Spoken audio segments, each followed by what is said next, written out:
Okay. Good afternoon, everyone, and welcome to P&P Live. I'm Brad Graham, the co-owner of Politics and Prose, along with my wife, Lisa Muscatine. And we couldn't be more delighted to have with us this afternoon veteran journalist Stephen Roberts to talk with columnist George Will about Steve's loving memoir about his wife, Koki, A Life Well Lived. A couple of brief housekeeping notes first, though. To post a question at any point, just click on the Q&A icon at the bottom of the screen. And in the chat column, you'll find a link for purchasing copies of Koki. Steve's been a journalist for more than 50 years. He spent 25 years with the New York Times, heading bureaus in Los Angeles and Athens and covering Congress and the White House, and another 7 years with U.S. News, specializing in national politics and foreign policy. Since 1997, he's taught at GW University, where he's a professor of media and public affairs. He serves these days as chief political analyst for the ABC radio network. He's also the author of several previous books, including My Father's Houses, a memoir of growing up in New Jersey, From Every End of This Earth, the story of 13 immigrant families and the new lives they made in America. And he's written a history of the Washington suburbs of Bethesda and Chevy Chase. Cokie Roberts, who grew up in a powerful political family and went on to become one of Washington's most prominent broadcasters during a long career at NPR and ABC News, died 2 years ago at age 75, a week after she and Steve celebrated their 53rd wedding anniversary. Their marriage produced 2 children and 6 grandchildren, a popular syndicated newspaper column they wrote together, and 2 books they co-authored, From This Day Forward, a look at marriage, their own interfaith one and the marriages of others, and Our Haggadah, a guide to the Passover Seder. But Kokie's own legacy extended beyond her journalism and her marriage to the role model she became for women.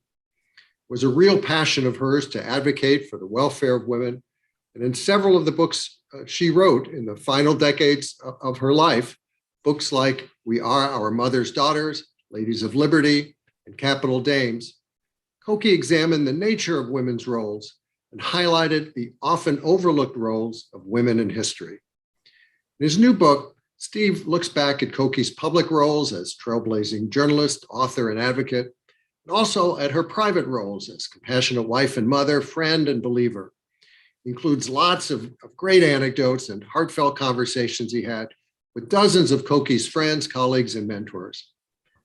Kirkus, in a review, called the book an upbeat portrait of a productive life that was so important to journalists and women everywhere.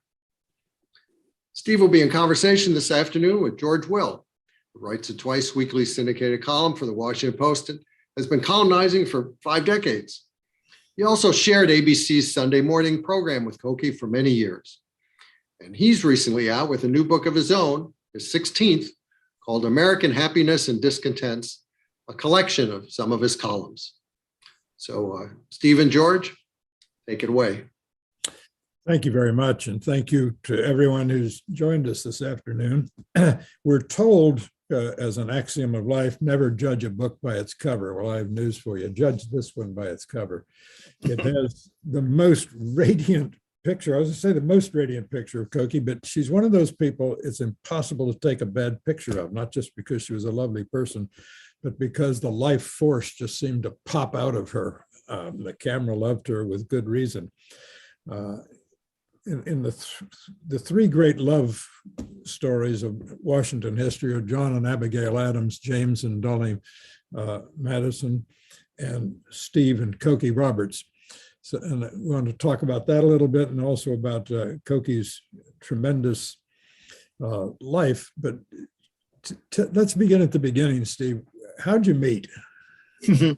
Well, thank you, George, and thanks, Brad. You know, Kokie and I have done P&P many, many times over many years. I'm just sorry we couldn't do it in person tonight, but we deeply appreciate it. And Brad and Lisa are also neighbors of mine. I walk my dog past their house every night, and we share this community. And Kokie and I met when I was 19 and she was 18. We were just kids, George. We were at a student political meeting of all things, National Student Association. I had It was a meeting at Ohio State University in summer of 1962. And I was there as a delegate from Harvard. She was there as a delegate from Wellesley. But she had met my twin brother, who had been active in the organization. And we weren't identical, but we looked a lot alike. And the way she told the story is she looked across the room and saw somebody that looked a lot like Mark Roberts, but not quite like Mark Roberts. So she comes over and she looks at my name tag and says, "Oh, are you Mark Roberts' brother?" And I had met her older sister, Barbara, who also involved in that organization. And I looked at her name tag and I said, "Oh, are you Barbara Boggs' sister?" And that's how we met. Fortunately, we got back to Boston and our dorms were only 12.5 miles apart in Boston. And she asked me out. She was a singer, George, and as many women at NPR were. And she was performing in the junior show. And so she invited me to come see it. And we had this sumptuous repast afterwards at the local Howard Johnson's. Nothing was too good for Koki. And so but she tells the story, or her roommate tells the story of her coming back that night and dancing through the hall, singing this song from West Side Story. I feel pretty, I feel pretty. And her roommate's thinking, this is not going to end well, because she was Catholic, I was Jewish. And at that moment, people thought it was an insuperable obstacle. But 4 years later, we made it work. How important was it in making it work that you acquired through this marriage a remarkable mother-in-law? Everyone knows about Congressman Bob. Absolutely. There's a family that I fell in love with my mother-in-law first, and then got around to Koki, and is some truth to that. In this house where I'm sitting right now on Bradley Boulevard, about 6 months after we first met, I hadn't called. I was a typical guy. We had a couple of dates. I thought she was wonderful. I didn't call. And then a group of us were coming here to Washington for another political meeting. And it turns out we were supposed to drive in the same car. And I remember approaching the car. I hadn't seen her in months. And I remember approaching the car in Cambridge, Georgia, and looking through the back window and seeing her in the back, seeing Koki, and thinking, you idiot, this is the girl. And we got in the car, we drove to Washington. And that night, right here, just a room or two away from where I'm sitting right now, because I'm still in this house, the family house that the Boggs family bought in 1952 on Bradley Boulevard. And so I had a terrible cough that night because I was spending the winter in Boston. So of course you had a cough all winter. And I hear a knock on the door. And it's 1963. So I'm pretty sure it's not Koki. And in walks my mother-in-law, my future mother-in-law, George, the future ambassador to the Vatican, okay, the future 18-year member of Congress, and an off-the-shoulder peach-colored negligee. And she says, "Why, darling, you sound terrible. Drink this," which was, I'm sure, at least 2/3 bourbon. And I was stunned. I had never met anybody like this in Bayonne, New Jersey, George. And yeah, I did fall in love with my mother-in-law first, but she was so welcoming to me as a Jewish person. She made it so, not just me, but my parents. And my father was very much against this match for a long time. And then finally, you can imagine, because when Koki and her mother put on the charm offensive at my father, he didn't have a chance. And finally, at one point, he says to me, "George, it'd be so much easier to oppose this marriage if it wasn't so obvious she's the perfect girl for you." Then I knew it was going to be okay. Wonderful story. Koki, when she started out in this business, was a rarity. A woman in a boys' game, and I do mean woman, and I do mean boys. Yes. Political journalism. And she lived to go through the Me Too period, and she lived into an era when 60% of college undergraduates are women, a majority in business school and law school, I think now, and soon probably in medical school. When she looked back at this, she must have felt some deep satisfaction about that all. She did. And by the way, I teach journalism, and I'd say 80% of my students are women. I taught a writing class last year. I had 15 women and 2 men in it. she looked back with enormous satisfaction because she had faced a lot of discrimination. You know, we got married in 1966. Now, people don't realize this, but she actually was already hosting her own TV show on the local NBC, pardon the expression, NBC station here in Washington. And it was a measure of life in 1966 that we didn't even have a conversation about whose job was more important. I had been hired as a reporter on the city staff, New York Times in New York, and we just assumed she would come to New York. So she left her job, comes to New York, and the doors were just slammed in her face. She tells the story over and over that a Newsweek magazine, to take one example, told her, "We do not hire women to be writers." Now, since she wound up writing 5 best-selling books, George, I think she probably got the better of that argument in the long run.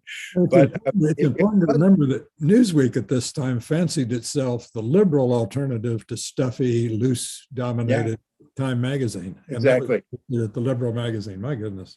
But she did, having faced that kind of discrimination, she took particular satisfaction, not only in really in her own advancement, but George, as you know, in those years when you worked together at ABC, she was a ferocious advocate for other women. And I talked to David Weston, who was quoted in the book. He was the news director for a good part of those years. And this is a direct quote. He said, Koki would march into my office and bust my chops, demanding that we put more women on the air. So she had she had a tremendous sense of obligation because other women had helped her. Nina Totenberg and Linda Wertheimer had helped get her hired at NPR. And she was a charter member of the Old Girls Network and determined to do for other women what guys had always done for each other for time out of mind. Did you too, you with the New York Times and she with NPR and then ABC, did you ever have journalistic rivalries? That is, you knew something that she wanted to know or she knew something you wanted to know? And every once in a while, not very often, because she could always scoop me because she was on the air earlier, right? In fact, for most of 8 years, we covered the same beat, George. I was a Times correspondent on Capitol Hill. She was the NPR correspondent. We'd commute together, we'd have lunch together, we'd cover the same press conferences. And covering the Hill, we traded a lot of information, but she was always on the air first. So, you know, I always got scooped.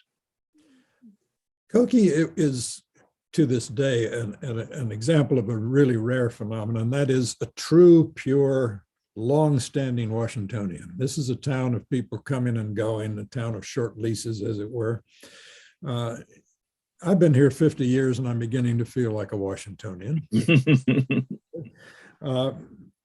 And I kind of like the place. What did Koki think of Washington? Well, she was deeply committed to this community. And she understood on 2 levels. You know, as you point out, her father was a member of Congress. That's why she came here. The family bought the house I'm sitting in right now when she was 8. 1952. Her dad served for 30 years in Congress. Then he was killed in a plane crash in 1972 when he was majority leader of the House. And her mother took the seat and she served another 18 years. I point out that we do not believe in term limits in our family. And so she had a deep respect for the city as the seat of government. And she had a deep respect for the institutions of government. You know, she understood the 2-party system. It's not as if she thought everybody should agree with each other. But she understood the 2-party system was a vital part of our system. But she grew up with this inbred understanding of politics, but also respect for politics. Politician is a dirty word in a lot of households in Washington, including a lot of journalistic households. Not in this one, not in her household. And so she had a respect for the city, she had a respect for the institutions, but she also had a respect for the community. She went to school here, the Stone Ridge School of the Sacred Heart, which is just up the road here on Wisconsin Avenue outside of Bethesda. And she had a deep loyalty to the nuns who taught her there, to her classmates. So she was a creature of 2 Washingtons. She was a creature of the official Washington, and she was a creature of the neighborhood Washington. She was also a creature, however, of New Orleans in a way. Jack Kennedy once said that Washington was a town of Southern efficiency and Northern charm. Right. But Koki, there was a Southern dimension to Koki, wasn't there? Absolutely. You got to understand that her family got to New Orleans in 1801.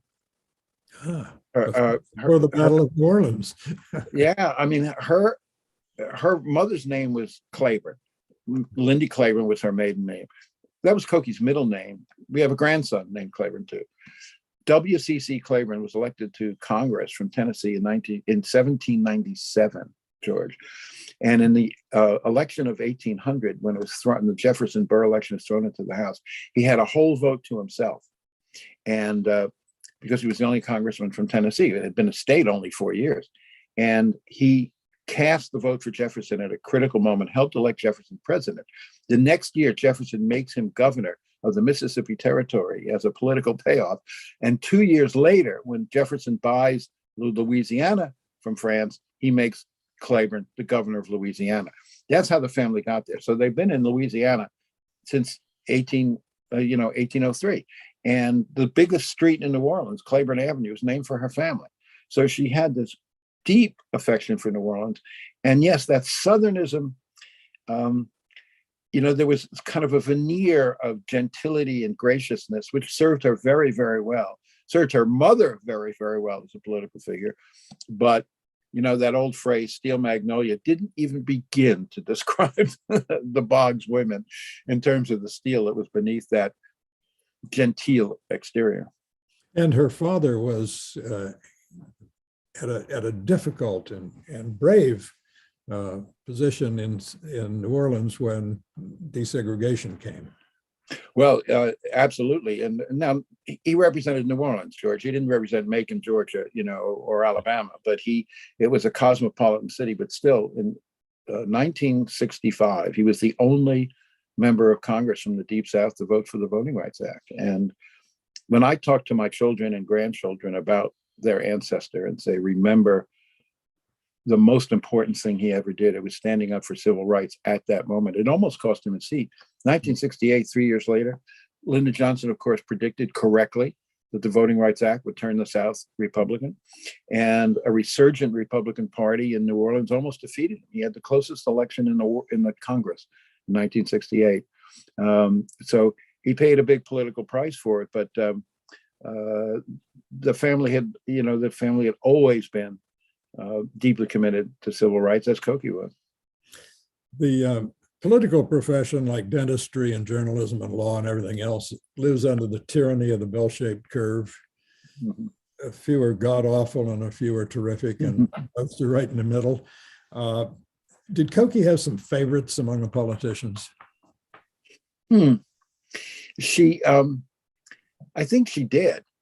One of her favorites was Tip O'Neill, who was the Speaker of the House during most of the time she and I both covered Congress. And she loved the fact that, among other things, her dad's former chief of staff had become Tip's chief of staff, and there was a close relationship there. But I think she admired O'Neill's,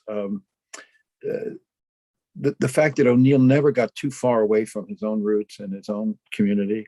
And they had a very warm relationship. And Tip used to say about Koki and her running mate, Linda Wertheimer, who covered Congress with her for NPR. Tip used to say, I give you girls from NPR all the first shots in the story. Use girls from NPR. And so I think she partly loved him because he had such a joy about politics. And the other speaker that she revered was Sam Rayburn, who during her growing up years, her father was a protege of Sam Rayburn, who was the speaker all through the 50s and died in 1961. In this house, as I say, where I'm sitting right now, Rayburn had no family. He had married briefly, no children, was kind of lonely. And here was this family of this bright young guy and smart, beautiful wife and 3 kids. And he was out at this house at least once a week, sometimes more, for dinner. And so Koki grew up literally bounced on the knee of the Speaker of the House. And she had a great affection for Mr. Sam, partly because one time she had a pet chicken who had died. and they were having a funeral for the Koki was what, 6 or 7, and they were having a funeral for the chicken in the yard. And her brother starts singing the theme from Dragnet, and she comes bursting into the house. Mr. Sam was here for dinner, and she says, "Tommy is singing Dragnet, and we can't give Charlie Chicken a proper burial." And Mr. Sam comes out and presides as a Baptist minister over the funeral of Charlie Chicken in the yard. I think he sang Amazing Grace. You know, Koki never forgot the kindness of Mr. Sam.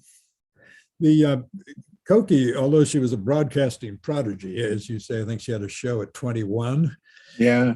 But and she had family momentum and experience and all that. But there was a moment that was kind of her breakthrough that I'd like you to tell people about, and that it had to do with when you were in Athens and the Greek military became restive and had a coup. Tell us. Yeah, well, this is a good story because she had, we had moved for my job. We got married, moved to New York, as I mentioned. Then we moved to Los Angeles. I was the correspondent. She always had jobs, and she was very, very good at them. She won an Emmy in LA for producing a children's television show. But we moved to Athens, where I was assigned for the Times, and she wouldn't produce children's shows in Greece because she didn't know Greek. So she decided that she would try to find a connection with one of the networks to do some stringing part-time work. Then she connects to CBS, and we get there, and she helps get the house in order and get the kids in school, and she cables CBS and says, "Okay, I'm ready to work." And no more than a week or two later, there's a coup in Cyprus, and the left-wing government had been overthrown by a right-wing coup. All the reporters in that part of the world, when the airport opens up in Cyprus, head for Cyprus, including me and CBS's main stringer in Athens and everybody else. And then the Turks invade Cyprus because they wanted to reverse the coup. I'm under fire in Cyprus, don't know what's happening. CBS, back in Athens, CBS cables Cokie Roberts and says, "The Turks have invaded Cyprus. Can you file in 30 minutes? George, she had never done a radio report in her life. She figures out how to do it. She goes down to the Reuters office where I was working, and she gets on the air. That first night, she gets on the air, and then next day, the military government in Athens, which had been starting to get shaky, had been there for 7 years, starts crumbling.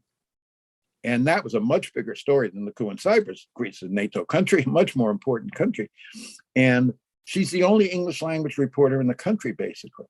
And so she does, she hears all of this excitement. She's taking a cab home, and word is starting to filter out that the military government has fallen. And she leaps out of the cab. She's got a tape recorder. She's getting all of the sound of all of the cheering. And in the main square of Athens, there was a row of flower shops along the square. So she goes into one of the flower shops and asks if she can use the phone, and starts taking it apart, because in those days, to get your radio report, you had to use these clips into the inner workings of the phone. Guy thought she was a CIA agent, right? And he starts, and she says, no, it's all right. I'll buy flowers from you. She gets on the air that night, and CBS calls her mother and says, "Do you have a picture of your daughter?" And Lindy says, "My God, what's wrong?" And they said, no. The only report we have out of Athens today is Koki's radio report. And we're going to run it as the lead of the CBS Evening News tonight with Walter Cronkite. But we want to run her picture with it while we play the audio. So second night she works for CBS, she leads the Cronkite show.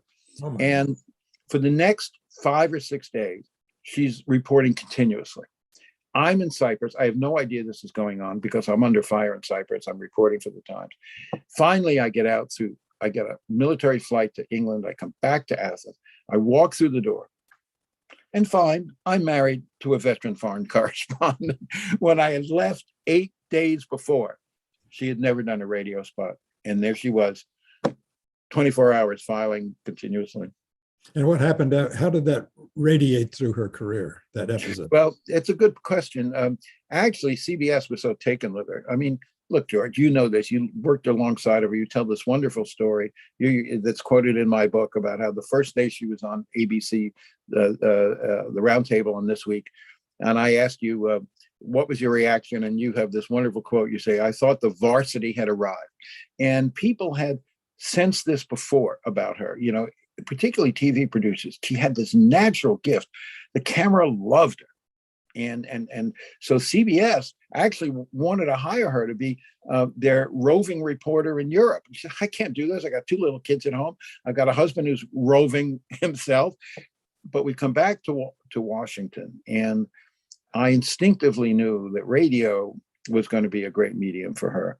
The first day I'm back in Washington, 1977, I go into the Washington Bureau of the New York Times. I sit down. They give me a desk. I look around. There's a young woman sitting next to me I don't recognize. I introduce myself. She says her name is Judy Miller. I said, I don't know your byline. Are you new to the paper? She said, yes. And I said, where'd you used to work? And she says, National Public Radio. And I said, George, what's that? Because I had no idea. It had been in existence for 6 years, but for 4 of those years, we had been in Europe. But she had the radio experience. And I just said, that I instinctively said, that is the best place for my wife to work. That's perfect. What do I do? I've got a wife crying herself to sleep in Bethesda every night. And she said, and Judy said, call my friend Nina Totenberg, who then and still today, Supreme Court correspondent. And I called Nina. She says, I know who you are. Get me Kokie's resume tomorrow.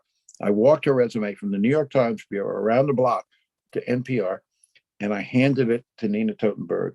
And Nina, as I said earlier, Nina understood the Old Girls Network, and she pushed Kokie's resume through at NPR. And that's how she started at NPR in 1977. But for the first day, George, she was a full-time staff working journalist. She was 34 years old. People don't realize that. I have a theory. Actually, I overflow with theories, but one of them is this, that the internet's had its impact in television, of course, but my feeling is that radio had a bigger impact on politics in the 20th century than anything else. Franklin Roosevelt's voice, Hitler's use of radio. Churchill, Edward R. Murrow from London during the Battle of the Blitz. Am I wrong about that? I mean, did Kokie she did everything. She was a writer, she was a television broadcaster and radio. What did she like best? Well, she liked each of them in different ways. She loved radio because she felt she could be more complex in her analysis. You and I both know, any of us who have been on radio and TV have had the experience. People stop us, in the safe way and say, oh, I saw you on TV. And they say, well, you need a haircut, or I like your tie. And you say, well, what about my brilliant analysis of the federal budget? And they have not heard it. But if you're on radio, they quote back big chunks of it to you. And she always felt that radio was a great storyteller's medium. Only one sensory input, not you're not distracted by the picture. So, she saw each medium for what it could do, and she understood the differences. When she started writing books and history books, she understood that this was a mechanism by which she could resurrect the stories of women that had not been told. But one of the reasons why she was so keen on writing history, not only because, as I mentioned, her family had been part of American political history for several generations. Our mutual friend, Steve Hess at the Brookings Institution, has done a study of prominent families in American history. He's given numerical weightings to each office people were in. His original ratings had the Roosevelts as number 1, the Kennedys as number 2, and the Claibornes, Kokie's family, is number 3. Kokie, of course, sees his rating, said, Steve, you forgot about 6 members of my family. And Forrest, you'll be really surprised at this, George, Forrest has to recalibrate his ratings. The Claibornes are now number 2. So, and that's only because the Roosevelts had 2 presidents, and, they got a lot of numbers for president. So where are the Adams? They're down about 4 or 5, but they've petered out in the last century or two. There haven't been too many Adams in public life. But the Claibornes, starting in 1797, almost every generation, there's been somebody in public office. So she had this great sense of history, but she had grown up with her mother as the modern she even said it. My mother reminds me of Dolly Madison. She said that because she saw these women like Lady Bird Johnson, Betty Ford, Pauline Gore, who were these enormously important and influential figures in Washington, but behind the scenes. And so that gave Kokie a sense of of what role women had always played before this. And there's a great story that's told where when Lindy decided after Hale's death, never asked for this, but the opportunity presented to go from backstage to center stage as a member of Congress, she decides to run. She calls her lifelong friend, maybe her closest friend, Lady Bird Johnson, to say, Bird, I want you to know I'm running for Hale's seat. I wanted you to know it from me before you read it in the papers. And Mrs. Johnson says, why, Lindy, darling, that's wonderful. But how are you going to do it without a wife? What you said, by the way, about a moment ago about people don't remember a word you say on television. There's an old saying you've probably heard that it doesn't matter what you wear on radio or what you say on television. Dolly Madison actually was quite historically important because James Madison, who's my hero, he's the wallpaper on my phone. He's the greatest political philosopher since Aristotle, in my judgment. But he was shy and unassuming and 5'4" and wasn't cut out for this. And Dolly just made him into a force. Absolutely. Now, Koki lived from back when people were really friendly in Washington across the aisle into today's dyspeptic politics. Did she say anything late in her life as to how we might get back to where we once were? Well, it's a good question. Part of the subtext here is you point out the way Washington worked in an earlier era. Look, neither one of us want to pretend it was some halcyon period where, Democratic Alliance and Republican Plan, sang kumbaya. But one of the things was true about Washington, and that is, in that era, a lot of the members of Congress brought their families to Washington, and they lived here, and they were neighbors, and their kids went to the same schools, they went to the same churches, and this had a very beneficial effect in terms of creating these threads of respect and even affection that people had for each other. And Koki, the family, really moved into this house when she was 8. Next door neighbor, right next door, was a leading official in the Republican Party. Koki babysat for their daughter, who then eventually became a Republican member of Congress, Joanne Emerson from Missouri. And emblematic of this is a wonderful story in the book where Betty Ford, like you remember, of course, President Ford was one of the Republican leaders of the House all through the 60s, when my father-in-law was a Democratic leader of the House. And they were great friends, went to China together, appeared countless platforms together. And Betty Ford summons Koki when she is planning her funeral. Now, she was a first lady. This is a state occasion, right? And she says, Koki, I want you to give a eulogy at my funeral, talking about what the Washington was like when we were all growing up here and got to know each other, and the relationships across party lines of our families. Now, this is not asking her to give a speech at the Rotary Club in Grand Rapids. This was a eulogy at a state funeral. And that's how important Mrs. Ford thought this relationship was. And Koki shared that. Now, whether there's an answer to it, in some ways, the fracturing of the congressional families and the fact they don't come to Washington, there's actually one good reason for it, which is that so many more spouses have independent professions back home. And so can't pick up and just move to Washington with their husbands. And that's a positive thing, but something really important has been lost. And I think that Koki would always say that you have to understand the humanity behind the politics. You have to spend time getting to know people, not as creatures of ideology or policies, but as real people. And that certainly was one way that she viewed the Congress and viewed politicians in general. Before we go to the questions, very quickly, I'd like to ask you this. As a columnist, people sometimes ask me, what do you think about X, Y, or Z? And I usually say, I don't know, I haven't written about it yet. I write often less to say what I think about something than to discover what I think about it. Sure, absolutely. When you write a book, particularly, the writing it can take you in different directions than you thought. Was there a kind of surprising, meandering nature to your writing of this book? That's a good question. yes, in one sense, or several senses, but I'll say the most important was this. Look, I always knew, George, how much time and energy and emotional commitment Koki had to her friends. She did something good for someone else every single day. She lived the gospel. And I always knew that, but I was not there when she counseled young women in her office. I was not there when she was at every maternity ward in the greater Washington area, scooping up every baby born by a friend of hers. I was not there when she accompanied her friends to their oncology appointments when they were facing a cancer diagnosis. I was not there when she went to the funeral of everybody's parents. So I set about trying to hear the stories from the women themselves. I did not want to be the guy who tried to interpret women. So I talked to over 50 of her friends, and I heard stories I had never heard before. Countless stories I had never heard before, but I'll just tell you one. Great friend, Nina Totenberg, who I've mentioned before, was married to a former senator from Colorado, who you knew because you worked for a senator from Colorado at one point.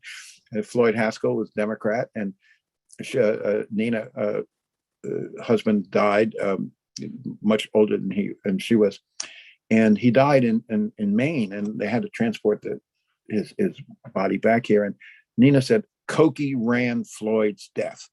She just did everything for me. And then the final act was to go pick out a casket. Now, you got to be a pretty good friend to say, I'm going to come with you to pick out a casket for your husband, right? So they go to Gall's funeral home over on Wisconsin Avenue. And as Nina said, this rather obsequious character is trying to sell a more expensive casket than she really wants. And the guy says, well, Miss Totenberg, your husband was a very tall man, so he'd be more comfortable in this more expensive. Oh, my. And Nina and Koki look at each other and they burst out laughing. Now, as Nina says, you got to be a really special friend, not only to be there at that moment of such pain and stress, but to see the humor in it, right? So, and I heard a lot of stories like that I had never heard before. Well, on that light note, and passing over the fact that Floyd Haskell beat my senator. I know. After 3 terms. Let's go to some questions. There's one here from Margaret Lensner. How much was Koki's all-female education instrumental in forming her professional career success through determination and self-confidence? Well, I know Margaret Lensner, and it's a good question. Thank you, Margaret. It was very important to her. She never went to school at any level with men. She was taught by nuns through the 12th grade, then went to Wellesley. And she often said that my role models of authority and inspiration were all women, and particularly on the high school level, because she always said she remained a devout Catholic her whole life. And it was not easy being a thinking woman in the Catholic Church. And she said, that the nuns used to say to us, you can grow up to be anything you want except a priest. And she was furious about that. And she was once asked, what would you change in the Catholic Church? She said, I'd ordain women. First thing she said. But because there were women there, women were sources of authority, of inspiration, of role models. They were very important to her all through. But her brother and her older brother and sister had gone to Catholic colleges too. And for her to go to Wellesley was a real departure. There's a story in the book about her mother got more and more morose. They took Koki to college. She was the baby, the fall of 1960, right before the Kennedy and Nixon election. And they're driving off the Wellesley campus after dropping Koki off. My mother-in-law turns to my father-in-law, starts sobbing and says, I've left my baby at a Yankee Protestant Republican school. And I always said to my mother-in-law, which was the worst of the three? She always changed. The Jewish son-in-law, strike 4, he wasn't even in the picture yet, but Wellesley and Stone Ridge were extremely important in her upbringing. Ryan Lee wants to know, what are 1 or 2 lessons that you know about marriage now that you wish you had known when you and Koki first married? Well, of course, we've written a book about marriage, and there's an adage that I've repeated many times, which is that you can tell a healthy relationship. It doesn't have to be a marriage, but a relationship, a partnership. You can tell a healthy one by the number of teeth marks in your tongue, George, from biting it on a regular basis. I think that candor is vastly overrated. Now, I don't mean deceit, of course. I don't mean secrets. What I mean is often when someone says, I'm going to tell you what I really think, first of all, they're being selfish and can be cruel, and they can say things that you never quite roll back. But so I think gentleness, thoughtfulness, respect. Don't always say the first or even the second thing that pops into your mind. Mary Dura wants to know, how is the nickname Koki derived from Mary Martha Corrine? Well, Corrine was kind of her given name, but her brother couldn't really pronounce Corrine, so it got to be Koki. But her grandmother, who also was named Corrine, was called Coco. So it wasn't a big stretch. But when she first went on National Public Radio, Frank Mankiewicz was in the head, and he thought Koki was not a serious name for a serious journalist, and he thought NPR had to be serious. And he actually objected to her. He said it's too cutesy. So Koki, as you well know, had a devilish sense of humor. And she said, all right, pal. And she goes on one night and signs off. And this is Mary Martha, Corrine Morrison, Claiborne Boggs, Robert recording. At which point Frank says, okay. And Koki turned out to be great for her because she was the only one. And and she almost became, like Madonna, one name, everybody knew Koki. And you held up the book earlier, and there it is, Koki. Everybody can relate to that name.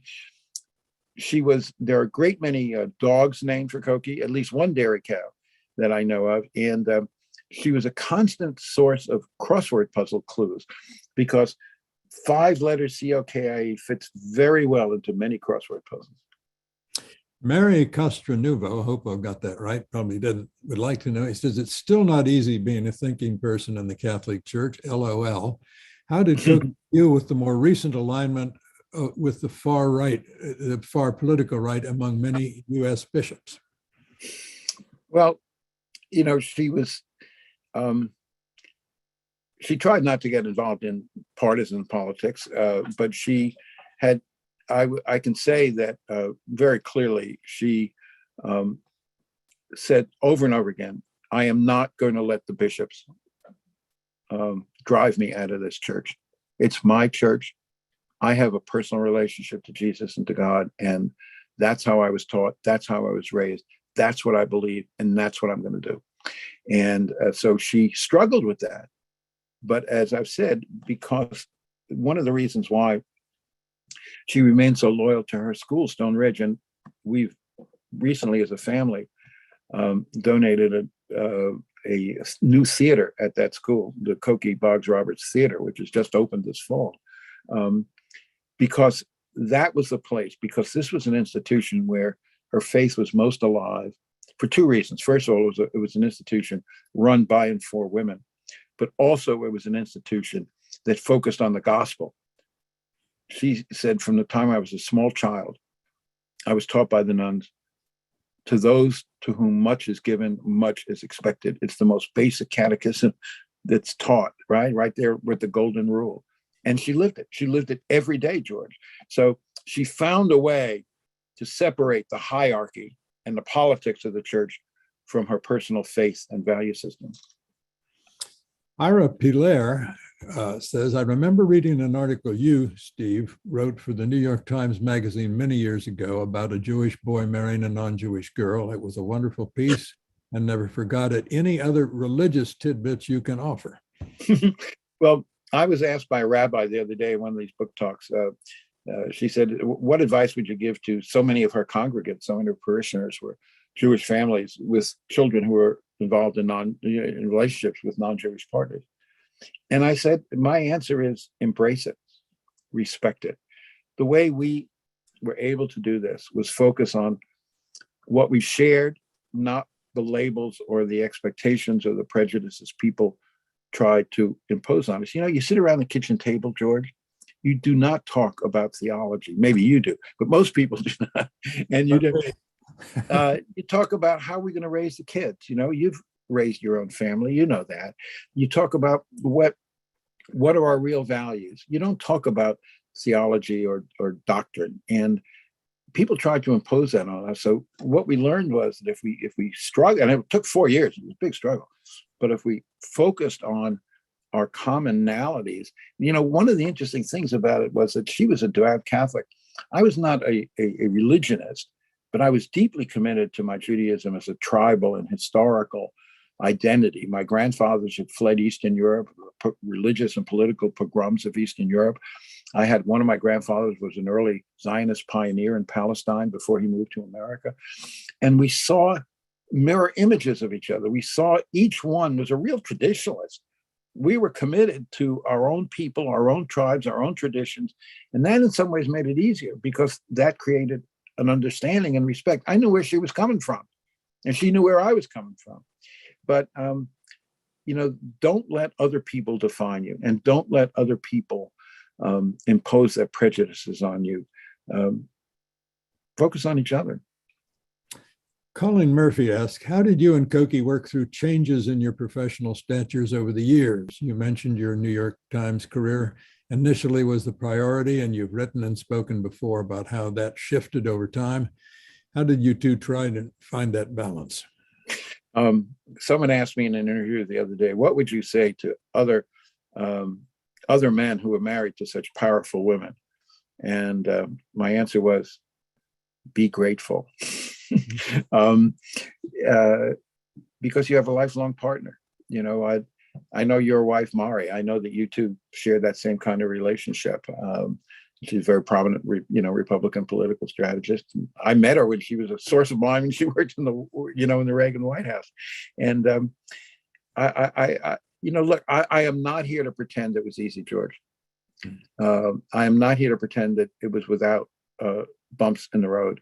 As she became more famous, earned a lot more money than me, I had to accept the fact that I was no longer the most well-known or the best paid member of the family. And I had to deal with, typical male ego issues. But I give her the real credit for it, because never once in all of those years of her skyrocketing popularity did she ever use it as leverage in the relationship. She never, whether it was her fame or income, she never used it that way.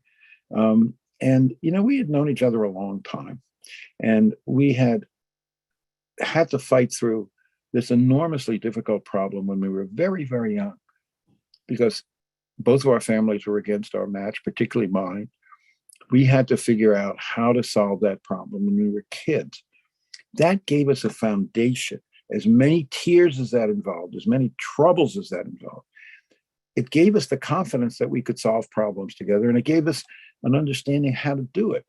And so when we hit those rough patches, and it was a rough time, not only did she become famous I left the New York Times, both of our kids went away to college, all in the space of a couple of years. And any one of those traumas could destabilize a relationship. And we had 3 or 4 of them all at the same time. My father died, all happening at the same time. But I give her most of the credit. She was the one who kept us on an even keel. An anonymous attendee wants to know, what advice could you offer about grieving the loss of a spouse? Well, grief is the most personal and the most universal of human emotions and rituals. Not everybody graduates from college. Not everybody gets married. Not everybody has a child. Not everybody is confirmed a bar mitzvah. Everybody, every single person grieves, often many times in their lives. And it's the most personal and the most universal. So I'm hesitant to give advice. For me, the answer was to embrace, not dismiss, to embrace her story, to celebrate her story. I can hardly help it. I'm sitting here, not only in the house that we lived in together for 42 years, but I can look out, and it's dark now, but I can look out the window right over there and see in the garden the place we were married in 1966. I sleep in the same bed. I eat breakfast at the same kitchen table. And that's the way I want it. And that's been nurturing and reinforcing and helped me get through the grief. Other people do it in their own way, but I've been very fortunate to have the book as a way of grieving and a way of celebrating. It's gotten me not only through the grief, but it's gotten me through COVID, which came on top of the grief. I mean, Koki died 6 months before COVID happened. And I think it would have been doubly isolating and difficult without the book. But every day, no matter, I had something important to do. And that was remember her. Look, there were times it was very painful, George. Every interview I did, including, the one I did with you and others, almost everyone ended in tears, mine and the people I interviewed. And I kid only half kiddingly that I needed a waterproof keyboard for my computer to write this book, because there were days when I wept through the writing process. But it was very sustaining. A related question from Joan Kung. How did Koki, her mother, and siblings cope with her father's death in abstention? Well, it was a deeply painful story, and probably some of our listeners know it, some don't. He was killed in a plane crash in Alaska while campaigning for a fellow member of Congress. It was October of 1972. And the plane was never found. Most people think that it plunged into Prince William Sound, sank in several hundred feet of water. So we had months of this enormously painful limbo and Koki never fully got over her father's death. She deeply grieved the fact that our children were 2 and 4 when he died. So they would have no memory of him. He would not see her children grow up. And she said something once that was so poignant. When we moved back into this house, this childhood house, we left for 11 years. We bought the house in 1977 from her mother. And she said, I know it was crazy, but I couldn't bring myself to change the wallpaper in the kitchen because I had this totally irrational belief that my father might actually show up one day.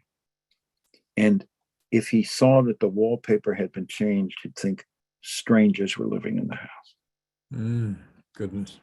And so, and that was not the only early death that left her deeply wounded. Her older sister, Barbara, died at 51 of cancer. And she has written about how, and I quoted in the book, that she said, it never occurred to me that I would not grow old next to my sister, that we wouldn't sit next to each other in rocking chairs on some porch somewhere. And she said, the empty chair, Barbara's empty chair, has just always been a powerful reminder to me of how fleeting life is. Sometimes people have said to her, Barbara's death or her own illness, does it remind you of mortality and how precious life is? And she says, God, I don't need any more reminders. I've had plenty of reminders about how precious life is and how fleeting it can be. Taha Anwar wants to know this. Your love for Koki shines through in every page of your book, but I imagine that writing her story must have been emotionally trying at times. Why did you feel so passionate about pursuing this undertaking, and did you ever consider stopping?